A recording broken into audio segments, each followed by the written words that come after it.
오늘은 고린도전서 12장 12절부터 20절까지의 말씀을 봅니다. 고린도전서 12장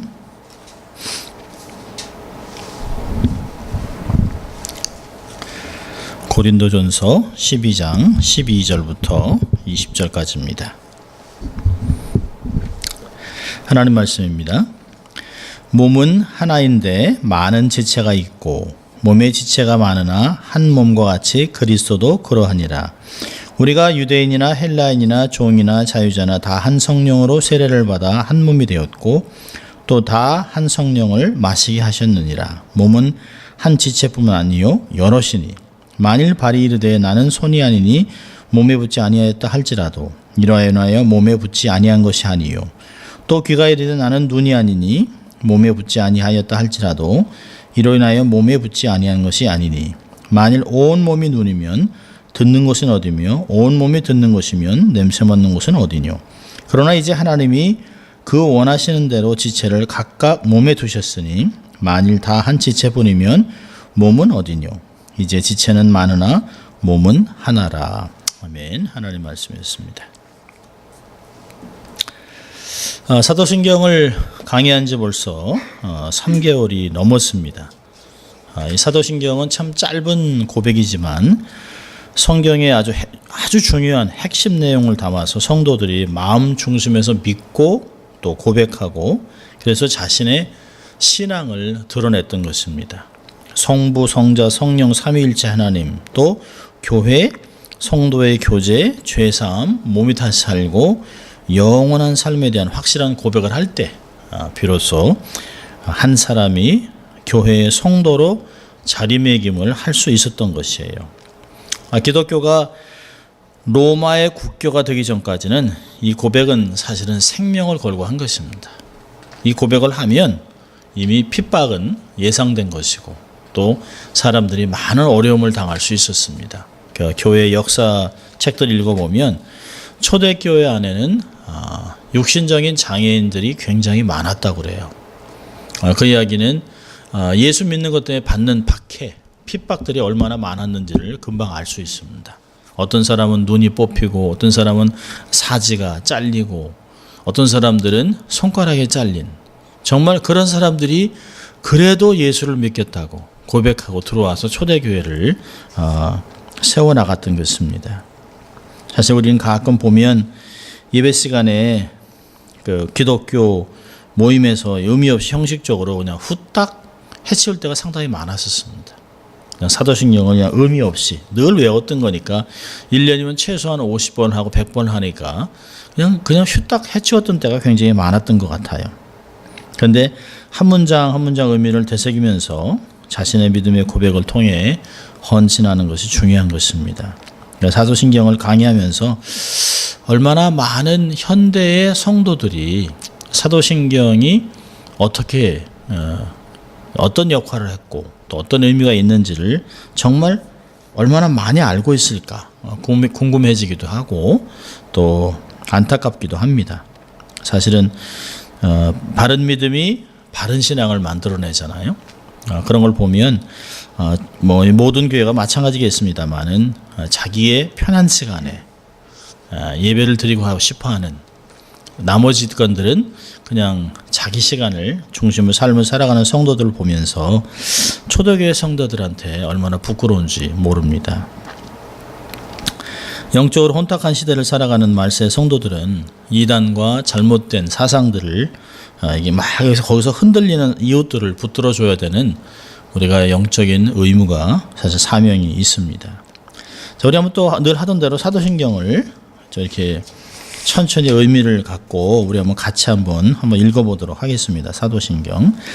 전능하사 천지를 만드신 하나님 아버지를 내가 믿사오며 그 외아들 우리 주 예수 그리스도를 믿사오니 이는 성령으로 잉태하사 동정녀 마리아에게 나시고 본디오 빌라도에게 고난을 받으사 십자가에 못 박혀 죽으시고 장사한 지 사흘 만에 죽은 자 가운데서 다시 살아나시며 하늘에 오르사 전능하신 하나님 우편에 앉아 계시다가 저리로서 산 자와 죽은 자를 심판하러 오시리라.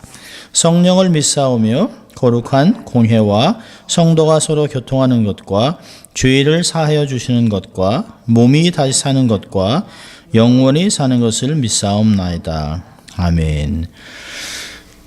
성부 하나님은 한 줄, 그렇죠? 성자 예수님은 7가지, 또 성령님 하나, 그리고 쭉 지금 우리의 삶의 공동체에 필요한 것들을, 그리고 마지막 그 영원히 육신의 그 부활할 소망과 영원히 사는 것들을 소망하면서 이것을 고백한 것이죠. 성경에 아주 핵심적인 내용들만을 뽑아서 이렇게 신조로 삼았습니다. 그래서 이 신조는 교회에 굉장히 필요한 것입니다. 자, 오늘은 성도가 서로 교통하는 것을 믿습니다 라고 하는 신앙 고백에 대해서 생각하는 것이에요. 사실은 딱 두 단어밖에 없습니다. 여기는 커뮤니케이션 쌍툼이라고 해서 성도가 교통하는 것, 커뮤니케이션 오브 세인츠, 딱 이렇게 두 단어 나와 있는데요. 이 두 가지를 좀 보려고 합니다. 첫째는 성도란 뭘까? 둘째는 서로 교통한다는 것은 무슨 뜻일까라고 하는 것들을 좀 보려고 합니다. 여기 보면 성도가 서로 교통하는 것, 일반 사람들이 아닙니다. 이거는 성도들이 교통하는 것을 얘기합니다. 지난주에는 우리가 그 교회에 대해서 봤잖아요. 보면 우리가 가끔 보면 거룩한 공회와 성도가 서로 교통하는 것과 한꺼번에 합니다.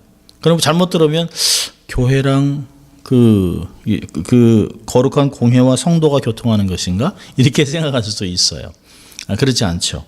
거룩한 교회에 대해서 보았고요. 그 교회에 소속된 사람들이 성도라는 것이에요. 그 성도들이 사실은 교회를 만드는 것이죠. 우리가 보면 성도, 거룩한 무리들, 또 saints 뭐 이런 말을 쓰는데요. 우리가 문자 그대로 성도, 거룩한 무리라고 이렇게 우리가 스스로 불릴 수 있을까? 좀 민망하기도 합니다. 우리 같이 흠이 있고 자기중심적이고 세상적인 사람들에게 적용하기에는 너무 과분한 말이 아닐까 하는 생각을 해요. 거룩하기보다는 날마다 범죄하고 실족하고 또 회개하고 또 실족하고 하루에도 몇 번씩 다짐하고 이래서는 안 되는데 그리고도 또 실족하고 아주 세속적인 일에 집중하고 그러면서 어떻게 우리가 스스로 거룩하도록 할 수 있을까? 예수님이 대제사장 기도를 한 요한복음 17장을 보면 15절부터 19절까지 이렇게 되어 있습니다. 요한복음 17장을 보면 내가 비옵는 것은 그들을 세상에서 데려가시기 위함이 아니요 다만 악에 빠지지 않게 보존하기를 위함입니다. 내가 세상에 속하지 아니함 같이 그들도 세상에 속하지 아니하였사옵나이다. 그들을 진리로 거룩하게 하옵소서. 아버지의 말씀은 진리니이다. 아버지께서 나를 세상에 보내신 것 같이 나도 그들을 세상에 보내었고 또 그들을 위하여 내가 나를 거룩하게 하오니 이는 그들도 진리로 거룩함을 얻게 하려 함이니이다. 예수님이 정말 대제사장적으로 기도하시는 걸 보면 예수님께 중요했던 것은 세상을 교회로 만드는 것이 아니에요. 교회가 세상을 닮아가지 않는 것입니다. 우리 너무 세상하고 교회하고 자꾸 비슷해지려고 하는 것을 많이 봅니다. 점점 따라가요. 세상을 교회처럼 만드는 것이 아니에요. 교회가 세상을 닮아가지 않도록 주님이 그렇게 기도하셨어요. 근데 역설적이게도 우리가 얘기 많이 합니다만 그리스도인들이 세상에 있으나 세상에 속하지 않은, 그러니까 우리가 세상을 살아가면서 세상에 속하지 않아야 되는데요. 요즘 성도들은 어떠냐면 세상에 안에 있지 않는데 세상에 속해 있어요. 교회 안에 있으면서 세상에 속해 있는 사람들입니다. 교회는 다닌다고 하지만 세상에 나와서는 전혀 다르지 않은 모습들을 보면서 참 안타깝다 하는 생각들을 합니다. 옛날에 같으면 그래도 성도와 또 신자와 불신자의 모습이 뚜렷하게 나타났습니다. 얘기하는 것도 그렇고 또 삶을 살아가는 것도 그렇고 주일말 되면 그 정말 빨간 색깔이 있는 그 성경책 들고 그 어릴 때 보면 이게 신문에 싸가지고 이렇게 해서 교회 갔던 그런 모습들이 완전히 다른 모습들이 나타났어요. 요즘은 뭐 성경도 안 들고 다닙니다. 좀 되게 뭐 이렇게 인터넷으로 하고 하니까 성경도 갖고 다니지 않는, 세상과 전혀 다른 모습이 없는 것을 자꾸 발견하게 됩니다. 그런 걸 보면 정말 우리가 성도일까? 근데 이럼에도 불구하고 사도들은 신자들을 성도라고 얘기를 해요. 그리고 성경은 이들을 성도라고 고백을 합니다. 기록했어요. 우리가 잘 아는 베드로전서 2장 9절에 오직 너희는 택하신 족속이요 왕같은 제사장들이요 거룩한 나라요 그의 소유된 백성이니 이는 너희를 어두운 데서 불러내어 그의 기이한 빛에 들어가게 하신 자의 아름다운 덕을 선전하게 하려 하심이라. 그럼 왜 신자들을 성도라고 우리가 얘기를 할까요? 몇 가지 이유가 있습니다. 첫째로는 신자는 하나님의 소유물이기 때문에 그렇습니다. 하나님의 소유가 되었기 때문에. 우리가 선하든 악하든 간에 예수 그리스도의 피값으로 주고 사신 하나님의 소유가 되었기 때문에 우리가 거룩한 것이에요. 그러니까 한마디로 얘기한다면, 신학적으로 표현한다면 거룩은 우리에게 원인이 있는 게 아니에요. 하나님께 근거하는 것이에요. 하나님이 거룩하기 때문에 하나님께 속해 있는 것들은 다 거룩한 거예요.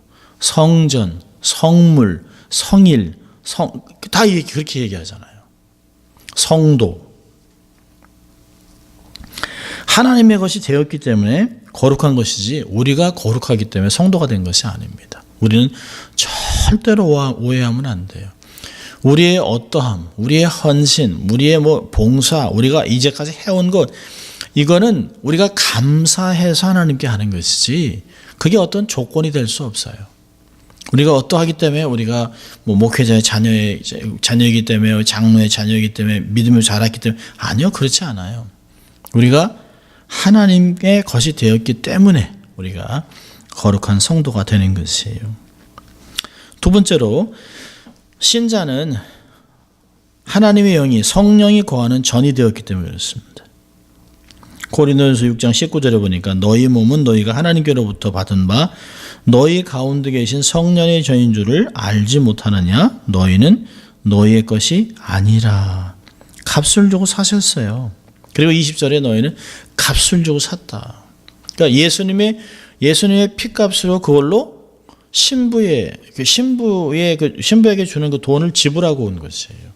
그러니까 우리는 우리의 것이 아닙니다. 하나님의 그리스도의 보혈을 사셨어요. 우리를 신부로 삼으셨어요. 그러니까 신자의 마음속에 성령님이 거하기 때문에 거룩하다는 것이에요. 그렇다고 우리가 생각이 늘상 거룩하냐? 아니, 그렇지 않거든요. 참 속물들이죠. 우리가 믿습니다, 아멘하고 집사요, 장로요, 목사요 이렇게 포지션을 갖고 있지만, 선교사라는 포지션도 갖고 있지만 생각을 이렇게 탁 열어볼 수 있다면 정말 구린내 나고 더럽고 추할 것이에요. 우리 마음이 정결하지 못해도 예수님을 영접한 하나님의 택한 백성이 되었기 때문에 그럼에도 불구하고 성령님이 탄식하면서 우리 안에 거하신다는 것이에요. 우리가 정말 잘나고 똑똑하기 때문에 그런 것이 아니라 하나님 우리를 택하셨어요. 선택하셨어요. 그리고 우리의 삶 안에, 우리의 내면에 성령님이 함께 거하시기 때문에 우리가 그렇게 거룩한 사람이 된 것이에요. 그래서 고린도전서에서 바울은 너희 몸으로 하나님의 영광을 살라는 것이에요. 값으로 지불한 사람들이기 때문에. 세 번째로 정말 중요한 것은 우리가 하나님의 자녀이기 때문에 그렇습니다. 하나님의 자녀이기 때문에. 우리가 부족할지라도, 죄인이랄지라도 예수의 공로를 입어서 하나님의 자녀가 된 것이에요. 그래서 갈라디아 4장 6절에 너희가 아들인 거로, 자녀인 거로 하나님이 그 아들의 영을 우리 마음 가운데 보내사 아바, 아버지라 부르게 하셨느니라.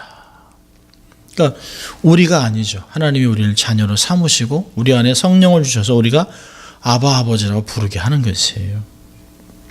그러니까 우리의 어떤 조건이나 탁월함을 근거로 우리를 성도로 한 것이 아니라는 것이에요. 예수 그리스도의 구속의 은총을 통해서 구원받았기 때문에 그리스도의 거룩함을 근거로 우리가 하나님의 거룩한 자녀가 된 것이죠. 그래서 성도라고 부르는 것이에요. 그러니까 이런 사실을 생각하면 우리가 정말 감사하게 사는 그 기반이 되어야 되는 것이죠. 야, 내가 정말 오늘도 하나님께 영광을 돌리지 못하고 죄된 삶을 살았는데 그럼에도 불구하고 하나님이 나를 자녀 삼으신 거 후회하지 않고 우리 안에 성령님이 탄식하면서까지도 그러면 안 된다 양심을 쳐가면서도 깨닫게 하시고 그리고 우리가 하나님의 소유물이 됐다고 하는 걸 생각하면 얼마나 감사한지 몰라요.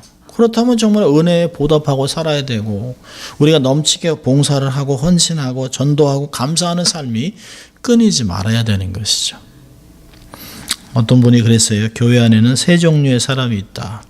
그래서 뭔가 해서 봤더니요. 교인, 신자, 성도. 참 재밌습니다. 그러니까 교회에 들어오면 그냥 교인이 되는 거예요. 입교 그러면 그냥 교인이 되는 거죠. 그 다음에 등록하면 그냥 교인이 되는 거죠. 그 사람이 예수를 믿거나 안 믿거나 상관이 없어요. 그냥 어느 교회 다녀요? 그래요? 그 교회 교인이에요? 이렇게 얘기하잖아요, 우리가요. 근데 그 사람이 어떤 사람인지 전혀 몰라요. 교인이었다. 그 다음에 신자는 예수님을 믿는 사람이에요. 예수를 믿는 데 나가서 더 나가서 한 걸음 한 걸음 더 나가서 그 모든 삶이 예수님을 닮아가고 신실하고 구별된 모습을 사는 사람을 성도라고 얘기하는 것이죠. 그렇다면 교인의 자리에 머물리면 안 되고요. 신자의 자리에 만족하지 말고 하나님으로부터 인정받는 진실한 성도들이 되어야 하는 것입니다. 내가 스스로 하나님이 내게 이런 놀라운 직분을 주셨구나. 사실 그 출애굽기 19장 6절을 보면 하나님이 이스라엘 백성들을 제사장 나라 삼으셨어요. 제사장 나라 삼아서 거룩한 하나님의 백성이 되게 하셨어요. 그런데 이걸 이스라엘 백성들이 잘못 이해한 거예요. 제사장 나라고 자기들이 온 열방을 섬겨야 되잖아요. 열방을 위해서 제사장 나라를 삼았는데 우리는 제사장이니까 너희들하고는 달라. 다른 민족을 개돼지 취급하는 거예요.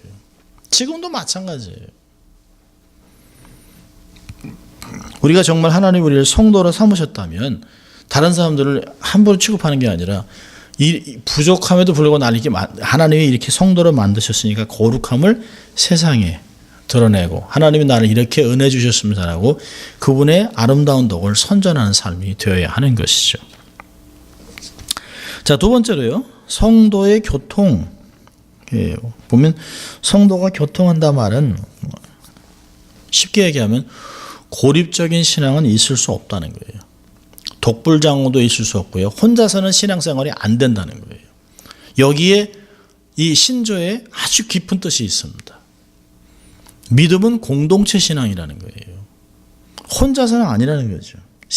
믿음의 동지가 필요한 것이에요. 신앙은 하나님과 나와의 관계에서 시작하지만 그것이 더 나아가서는 나와 내 주위에 있는 사람들과의 관계가 하나가 되어야 되는 거예요. 그게 십자가죠. 대신, 그 다음에 대인, 하나님하고 사람과의 관계가 있어야 되는 것이죠. 마태복음 22장 35절부터 40절까지 보면 율법사가 예수님을 시험하면서 이렇게 묻습니다.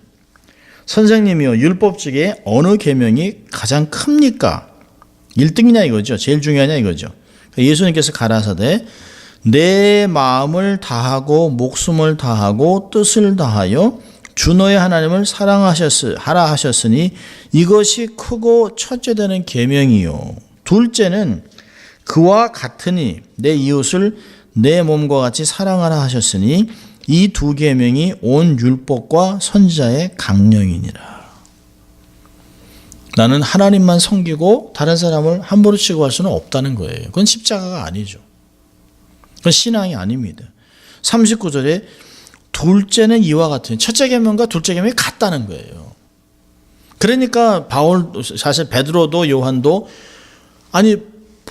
보이는 형제를 사랑하지 못하면서 어떻게 보이지 않는 하나님을 사랑한다 할 수 있겠냐. 안 된다는 거예요. 내가 정말 하나님을 섬기는 사람이라면 보이는 사람을 잘 섬기고 관계 속에 있어야 된다는 거예요. 그게 정말 십자가를 얘기하는 것입니다. 자, 신앙생활은 서로 사귀는 면이 있어야 돼요. 교회의 원리를 세 가지로 우리가 얘기할 때 예배, 봉사, 교제 이렇게 얘기합니다. 그러니까 교회 생활은 성도 간에 서로 교제하고 교통하는 것이에요. 우리가 홀로 기도할 때도 은혜가 되지요. 그러나 교회 그것만으로는 부족하죠. 모여서 기도하는데 더 깊은 은혜가 있는 것이에요. 혼자 찬송하고 혼자서 예배 드릴 수 있어요. 그런 거는 사실 뭐 요르단이나 이렇게 뭐 정말 뭐 이슬람 지역이나 불교 지역이나 이런 데서는 사실 대놓고 예배를 못 드리니까 그럴 수 있죠.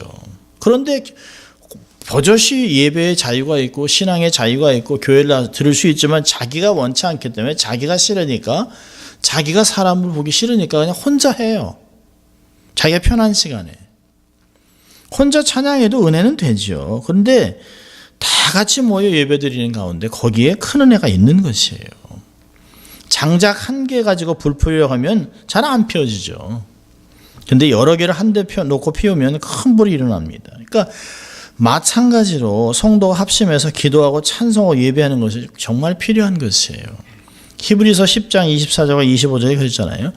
모이기를 패하는 자들이 어떤 자들의 습관과 같이 하지 말라는 거예요. 주님이 오신 날을 보면 통 모여서 격려하고 사랑하고 같이 예배드리고 기도하라는 것이에요. 모이기를 힘쓰라는 것이에요. 모이기를 힘쓰지 않고서는 함께 성장할 수 없다는 것이에요. 자, 첫째로는요. 성도의 교제에서 참 중요한 건 뭐냐면 신앙생활을 혼자 해서는 안 되는 것이에요. 신앙생활을 혼자 하면 안 돼요. 어떤 사람은 교회 나가는 것이 귀찮다고 생각해서 혼자 잘 믿으면 되지 않냐라고 생각하고 교인들과 교제를 피합니다. 어떤 사람은 또 기도원이나 산속으로 도피하는 사람도 있어요. 그러나 인간의 근본적인 존재 양식이 공동생활에 있습니다. 신앙도 마찬가지예요. 초대교회의 실상을 우리가 생각해 보면 신자들은 처음부터 혼자 있는 게 아니에요. 공동체 안에 있었어요. 교회라고 하는 세상에서 부르는 사람들의 모임이 교회입니다. 함께 있어야 되는 것이에요. 신자 간의 교제와 또 그 교제를 통해서 교회 생활이 이루어졌던 것을 볼 수 있어요.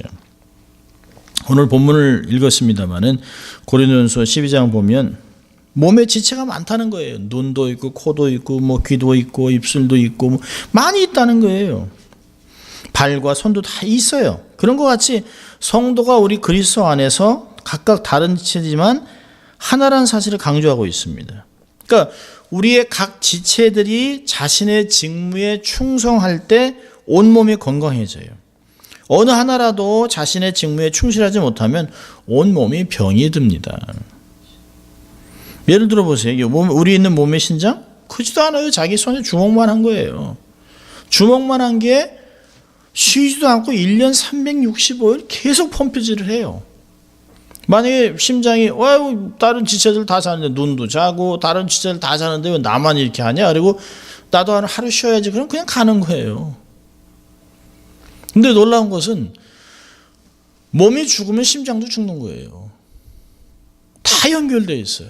그러니까 자기가 자기 맡은 파트를 열심히 할 때 몸이 건강해지고 자신도 사는 길이라는 거예요. 나 안 해도? 아니요. 아니 심장이 그냥 나 안 한다고 해보세요. 눈이 그냥 안 보겠다 하면 그냥 사고 나는 거죠. 뭐. 그래서 신앙생활은 혼자 해서는 안 돼요. 혼자 독불장군이 돼서도 안 되고 떨어져 나가서도 안 되는 거죠. 이 손가락이 이게 붙어 있으니까 그래서 딱딱 떼놔버리세요. 얼마나 징그럽겠어요. 자, 두 번째로는요. 성도의 교제는 신앙생활에 아주 중요한 것이에요. 교회가 보세요. 교회란 성도들이 모여서 가지는 교제잖아요. 그래서 바울은 항상 축도할 때 보면 고린도후서 13장 13절에도 그랬어요. 주 예수 그리스도의 은혜와 하나님의 사랑과 성령의 교통이 너희 무리와 함께 있기를 바란다. 너희 무리와 함께. 우리가 부르심을 받아 신자가 된 것은 나 혼자만 있으라고 하는 것이 아니라는 것이에요. 성도 간에 서로 교통하고 믿으라고 부르신 것입니다. 교통이란 단어가 뭐냐면 우리가 잘 아는 코이노니아입니다. 코이노니아. 근데 이 코이노니아는 단어가 너무 재밌습니다. 이게 교통한다, 교제한다, 참여한다, 동참한다, 나눠준다, 뭐 여러 가지 뜻이 있는데 정말 좋은 단어예요. 성경에 있는 대로 몇 군데를 보면 그 계시록 1장 9절에 보면 나 요한은 너의 형제요 예수의 환난과 나라와 참음에 동참하는 자라. 이 동참이 코이노니아입니다. 코이노니아. 또 로마서 12장 13절에 성도에 쓸 것을 공급하며 라고 했는데, 이 공급이라는 단어가 코이노니아예요. 이 코이노니아라는 폭이 굉장히 넓습니다. 그냥 사람들하고 그냥 같이 이렇게 있는 그 정도가 아니에요. 사람들의 필요를 딱 보고 파악하고 그 필요를 공급해 주는 것까지가 코이노니아라는 거예요. 또 히브리서 13장 16절을 보면 오직 선을 행하여 서로 나눠주기를 잊지 말라라고 했는데, 나눠주는 것이 코이노니아입니다. 그래서 성도의 교제에 악수를 했다. 이건 코이노니아 악수를 했다는 건 삶을 완전히 책임지기로 헌신하는 것이에요. 성도들 안에 너무 쉽게 교회를 옮기고 툭 하면 뭐 마음에 안 든다, 섭섭하다 뭐 이래가지고 교회를 옮겨요. 이 성경에서 얘기하는 코이노니아를 이해 못하는 것이에요. 교회는, 죄송합니다, 교회는 멤버십이에요. 이 교회의 멤버가 되는 거예요. 멤버가 돼서 이 교회라고 하는 이 예수 그리스도의 머리로 한 몸을 세워가면서 자기가 한 파트를 담당하는 것이에요. 그런데 손이었다가 그냥 손이 없어지는 거예요. 눈이었다가 눈이 없어져요. 발이 그냥 없어져요. 그냥 자기의 기쁨에, 자기의 마음에, 자기의 느낌에 따라서 필이 꽂히면 그냥 가는 거예요. 그러니까 얼마나 기가 막힙니까? 성경에서는 이 교제의 악수, 이 코이노니아, 동참, 공급, 나눠줌 이런 것들이 다 코이노니아라는 거예요. 그러니까 성도의 교제가 있지 않으니까 자기도 스스로 못 자라고, 자기도 낙오하고, 교회도 사실은 힘을 얻지 못하는 것입니다. 성도의 교통이라는 말은 성도들이 같이 참여하고 서로 있는 것을 나누고 동고동락하고 상부상조하는 생활을 믿는다고 고백하는 것이에요. 이 내용이 정말 잘 나온 것이 사도행전 2장입니다. 사도행전 2장에 정말 이 성도의 교제가 어떻게 이루어졌는가 보여주고 있어요. 사도행전 2장 42절부터 40절 보면 초대교회 모습인데요. 41에 저희가 사도의 가르침을 받아 서로 교제하며 떡을 떼며 기도하기를 전혀 힘쓰니라. 사람마다 두려워하는데 사도들로 인하여 기사와 표적이 많이 나타나니 믿는 사람이 다 함께해서 모든 물건을 서로 통용하고 또 재산과 소유를 팔아 각 사람의 필요를 따라 나눠주고 날마다 마음을 같이하여 성전에 모이기를 힘쓰고 집에서 떡을 떼며 기쁨과 순전한 마음으로 음식을 먹고 하나님을 찬미하며 온 백성에게 칭송을 받으니 주께서 구원받는 사람을 날마다 더하게 하시니라. 성도들의 진정한 교제가 코이노니아가 있을 때 교회는 축복 속에서 성장했다는 것이에요. 너무나 당연한 것이에요. 교회가 분쟁이 있거나 시기를 하거나 서로 필요를 보고 도와주고 협력하고 섬겨주지 않으면 몸이 자라지 않는다는 것이에요. 너무 잘난 사람이 너무 많은 거예요. 너무 장을 하고 싶은 거예요. 근데 추장만 있어서는 어떻게 해요? 토인들이 있어야죠. 근데 잘 섬겼던 사람이 좋은 리더가 되는 것이에요. 남의 밑에서 잘 섬겨주고, 내가 부족하기 때문에 그런 것이 아니에요. 내가 성숙하기 때문에 내가 하나님 앞에 은혜를 먼저 받은 사람이니까 섬겨주는 것이에요. 섬겨주는 가운데 하나님께 은혜를 받고 능력을 받고 리더십이 세워지는 것이에요. 이렇게 정말 서로 사도의 가르침을 받고 교제하고 떡을 떼고 기도하기를 전혀 힘쓸 때 이렇게 아름다운 교제, 사실 42절에 짧게 코이노니아가 나와 있습니다만 그걸로 인해서 교회가 아주 아름답게 부흥했다는 것이에요. 사도 바울은 빌립보 교회 성도들에게 그럼 어떻게 성도들이 어떤 마음으로 어떤 자세로 교통할 것인가 교제할 것인가를 아주 자세하게 가르쳐주고 있는데요. 빌립보서 2장 2절부터 5절입니다. 우리가 5절부터는 너무 잘 알고 있는데요. 이 보면 아주 자세하게 나와 있습니다. 빌립보서 2장 2절부터 5절인데요. 사도 바울이 빌립보 교인들에게 얘기하는 거예요. 마음을 같이하여 같은 사랑을 가지고 뜻을 합하여 한 마음을 품어 아무 일에든지 다툼이나 허용으로 하지 말고 오직 겸손한 마음으로 각각 자기보다 남을 낮게 여기고 각각 자기 일을 돌아볼 더러 또한 각각 다른 사람의 일을 돌아보아 나의 기쁨을 충만케 하라. 너희 안에 이 마음을 품으라 곧 그리스도 예수의 마음이니. 너무 중요한 것이에요. 성도의 교제가 그냥 뭐 너나 나나 뭐 이런 교제가 아니에요. 정말 낮아지기로 결정하고 어떻게 내 마음이 하나 되기로 막 하고 허용하거나 다툼이 없이 정말 같은 사랑을 가지고 뜻을 합해서 마음을 품어. 이거 반복해서 얘기하잖아요. 사도 바울이. 이걸 빌립보서 이런 교회를 보면 그때나 지금이나 교회에 분쟁이 있거나 분란이 있는 것은 다 맞아요. 빌립보서도 기쁨의 서신이지만 나중에 그 여자 두 사람 때문에 교회가 막 흔들리고 막 이러는 거 아니에요? 그러니까 얘기하잖아요. 같은 사랑을 가지고 뜻을 합해서 한 마음을 가지고 같은 마음을 품어서 이 마음이 반복해서 나와요. 한 마음으로 같은 마음으로 이런 얘기가 계속 나옵니다. 이렇게 할 때 진정한 교제가 있을 수 있다는 것이 우리가 동상이몽이라고 그러잖아요. 똑같은 꿈을 꾸는데 완전히 다른 거예요. 한 교회를 섬기는데 생각이 달라요. 저는 생각이 다른 건 나쁘다고 생각하지는 않습니다. 다를 수 있어요. 그건 다른 거예요. 다른 차이예요. 그렇지만 다른 게 안 돼, 나쁘다는 아닙니다. 그러나 모든 것이 다 이룰 수는 없어요. 모든 것이 다 가한 것이 아닙니다. 유익한 것이 아니에요. 정말 성숙하면 접을 줄도 알고 내 생각을 내려놓을 수도 있는 것이에요. 주를 위해서라면. 시편 119편 23절은 아주 재밌는 말씀이 있는데요. 시편 119편 23절에 나는 주를 경외하는 모든 자와 주의 법도를 지키는 자의 동무라. 누구와 교제를 해야 되냐는 거예요. 누구와. 돈 많고 잘나고 똑똑하고 경험 있는 이런 사람이 아니라 내가 정말 사귀고 삶을 나누고 함께 교제를 나눌 사람들은 주를 경외하는 자와 주의 법도를 지키는 자들이라는 것이에요. 그런 자들과 함께 할 때 아름다운 교제가 있을 수밖에 없죠. 정말 우리가 생각이 다 다르고 계획이 다를지라도 하나님의 법이다 그러면 네 하고 갈 수 있어야 되는 거죠. 우리가 다 그래도 상해법이나 아니면 세상법이 법인데요 그러면 아니잖아요. 우리가 막 기분 좋게 막 50, 60마일을 달리고 싶어도 여기는 35마일 존 그럼 그 법에 가는 거예요. 그건 우리 느낌하고 아무 상관없는 거예요. 우리가 아무리 뭘 하고 싶어도 성경이 법이요 그러면 그게 끝이에요. 그게 기준이죠. 우리의 경험 아무 소용하지 않아요. 중요하지 않아요. 주를 경외하면서 주의 법도를 지키는 자, 그런 사람이 우리가 동무가 돼서 한 교우가 돼서 교회를 섬길 때 얼마나 교회가 아름답겠습니까?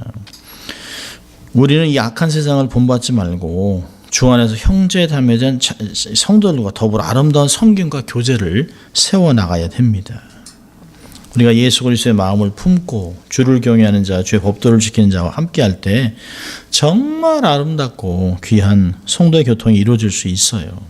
정말 사도신경이 가르치는 진정 의미를 깨닫는다면 우리가 정말 거룩한 교회 안에 있는 거룩한 성도들인데 서로가 조금 다르더라도 우리가 서로 마음을 좀 같이 이렇게 맞춰서 사이클을 맞춰서 잡음을 좀 줄이고 그래서 하나님의 음성을 듣고 말씀대로 따라서 서로 교제하고 서로 품어주고 섬겨주면서 열매 맺는 삶을 산다면 우리 교회는 정말 작지만 건강한 교회, 숫자는 작지만 정말 행복한 교회가 될 수 있습니다. 이런 교회를 우리가 신조를 통해서 알아가는 것이에요. 그래서 우리가 신앙고백을 할 때마다 이게 오늘 배운 것들을 생각하면서 그렇다. 이렇게 해야 되겠지. 매주 이렇게 생각하는 건강한 교회가 될 수 있길 주의 이름으로 축원합니다. 기도하겠습니다. 하나님 아버지 감사합니다. 오늘도 저희들의 소수를 모아 하나님께 말씀해 주시고 또 우리가 어떠한 신분이고 또 어떠한 삶을 살아야 될 것을 말씀하신 주님 감사합니다. 하나님의 거룩하시기 때문에 하나님의 소유물 된 우리가 성도로 부름을 받고 우리가 서로 하나님 한 마음으로 한 뜻으로 또 하나님의 뜻을 이루며 하나님 교제할 수 있도록 저희들에게 권면을 해주신 주님 감사합니다. 그런 교제를 통하여 건강하고 열매가 넘치는 건강한 교회 될 수 있도록 저희들 될 수 있도록 하나님 축복하여 주시옵소서. 감사하고 예수님 이름으로 기도합니다. 아멘.